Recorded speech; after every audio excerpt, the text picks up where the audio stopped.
Assalamualaikum warahmatullahi wabarakatuh.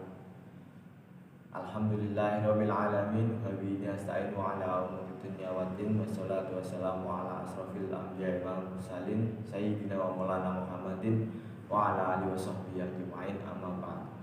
Teman-teman yang saya hormati, pada kesempatan kali ini saya akan menjelaskan bab tentang hak serta kewajiban orang tua terhadap anak ataupun sebaliknya. Dalam sebuah hadis dijelaskan bahwa orang tua diwajibkan mendidik anaknya mulai dari lahir.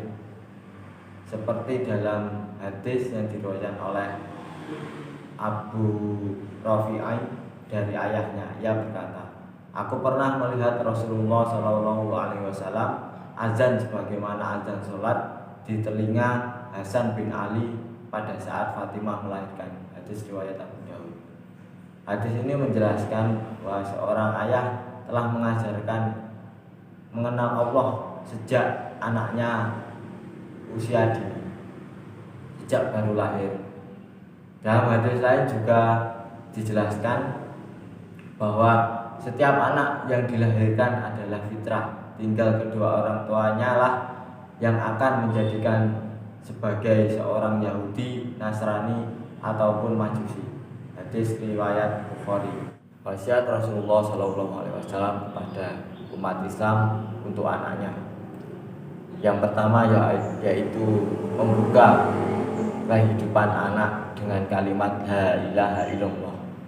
Dalam sebuah hadis dikutip, "Iftahu ala sib yanikum awwala kalimatin bila ilaha illallah," yang artinya bacalah kepada anak-anak kamu kalimat pertama dengan kalimat la ilaha illallah. Wasiat Rasulullah yang kedua yaitu memberikan nama yang baik. Rasulullah SAW diketahui telah memberikan perhatian yang sangat besar terhadap nama. Kapan saja beliau bertemu dengan nama yang kurang baik atau nama yang tidak memiliki arti, Rasulullah selalu mengubahnya. Seperti dalam hadis yang disampaikan oleh Aisyah radhiyallahu an, bahwa Rasulullah biasa merubah nama-nama yang tidak baik. Hadis riwayat At-Tirmizi. Wasiat Rasulullah yang ketiga yaitu mendidik anak untuk sholat dan menyediakan tempat tidur yang terpisah antara laki-laki dan perempuan.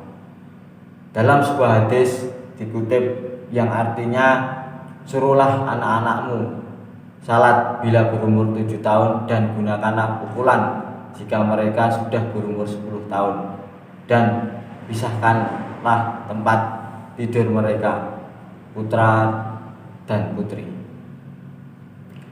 Wasiat Rasulullah yang keempat yaitu mendidik anak menyintai Rasul, ahli bait dan membaca Al-Quran. Yang selanjutnya adalah anak sebagai cobaan. Yang pertama adalah anak sebagai ujian dan fitnah. Dalam kehidupan berkeluarga banyak orang merasakan mendapat cobaan dari anak, dan hal itu berlangsung sejak masih kecil sampai dewasa. Sebagai contoh, anak menjadi bandel atau nakal. Cobaan dan godaan yang dilakukan anak itu sebagian ada yang diakibatkan karena kesalahan orang tua dalam mendidik anak. Allah berfirman dalam surat Al-Anfal ayat 28, "Bismillahirrahmanirrahim, wa'lamu annama amwalakum wa auladukum fitnatu wa annallaha indahu ajrun adim," yang artinya, dan ketahuilah bahwa harta dan anak-anak hanyalah sebagian cobaan, dan sesungguhnya di sisi Allah ada pahala yang sangat besar. Yang kedua adalah anak sebagai musuh orang tua.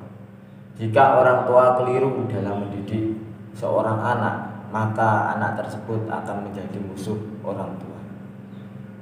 Allah berfirman dalam surat At-Taghabun ayat 14, yang artinya yaitu wahai orang-orang yang beriman, sesungguhnya di antara istri-istrimu dan anak-anakmu ada yang menjadi musuh bagimu, maka berhati-hatilah kamu terhadap mereka, dan jika kamu maafkan dan kamu santuni serta ampuni mereka, maka sesungguhnya Allah Maha Pengampun, Maha Penyayang.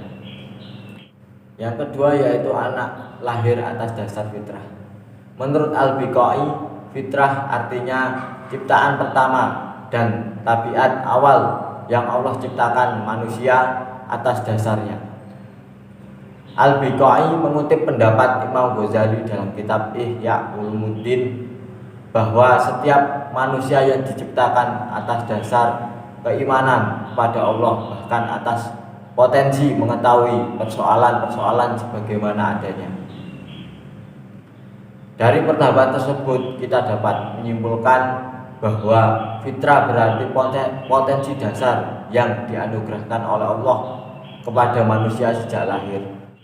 Rasulullah SAW bersabda, yang artinya setiap manusia dilahirkan ibunya di atas fitrah kedua orang tuanya yang menjadikan Yahudi, Nasrani ataupun Majusi. Yang ketiga yaitu hal-hal yang dilakukan ketika anak baru lahir.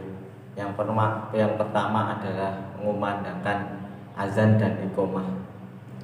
Anak yang baru lahir harus diazani di telinga kanan dan iqomah di telinga kiri. Hal ini bertujuan agar yang didengar oleh seorang manusia ketika baru pertama lahir di dunia yaitu kalimat tauhid, kalimat keagungan Allah Subhanahu wa taala. Yang kedua yaitu mengakikoi anak. Untuk akikoh untuk perempuan itu 1 kambing dan untuk laki-laki yaitu 2 kambing. Yang ketiga yaitu memberikan nama anak dengan nama yang baik. Yang keempat yaitu menanamkan cinta ilmu kepada anak. Sayyidina Ali bin Abi Thalib radhiyallahu anhu pernah berkata, perintahlah anak-anak kalian menuntut ilmu. Dalam kitab Kanjul Ummal, pembentukan keilmuan merupakan unsur penting dalam membentuk pribadi anak. Apabila pembentukan dilakukan dengan benar, maka anak menjadi baik. Yang kelima yaitu menghormati dan mendoakan orang tua. Beberapa bentuk berbakti kepada orang tua. Yang pertama yaitu tidak menyakiti orang tua dengan ucapan baik dengan perbuatan. Yang kedua adalah tidak memandang rendah orang tua. Yang ketiga menaati segala perintah orang tua yang baik.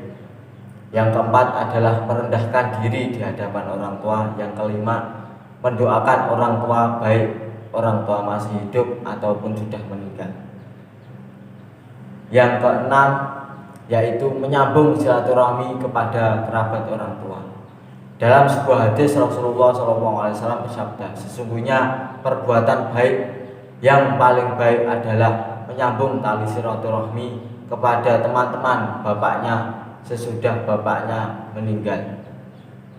Imam Nawawi dalam Syarh Sahih Muslim menjelaskan hadis tersebut mengajarkan kita cara berbakti kepada orang tua yang telah meninggal, yaitu dengan meneruskan silaturahmi orang tua kepada kerabat dekatnya.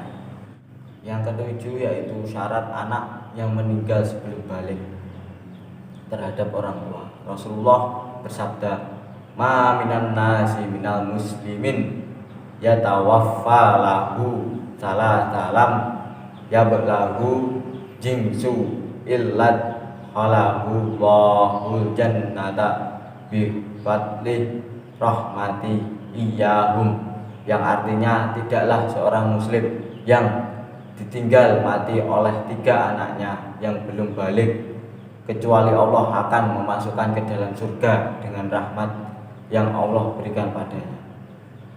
Sahabat mengklarifikasi hal ini kepada Rasulullah, "Bagaimana ya Rasulullah?" Kata sahabat, "Kalau yang meninggal anaknya satu atau dua?" Rasulullah menjawab, "Sama saja.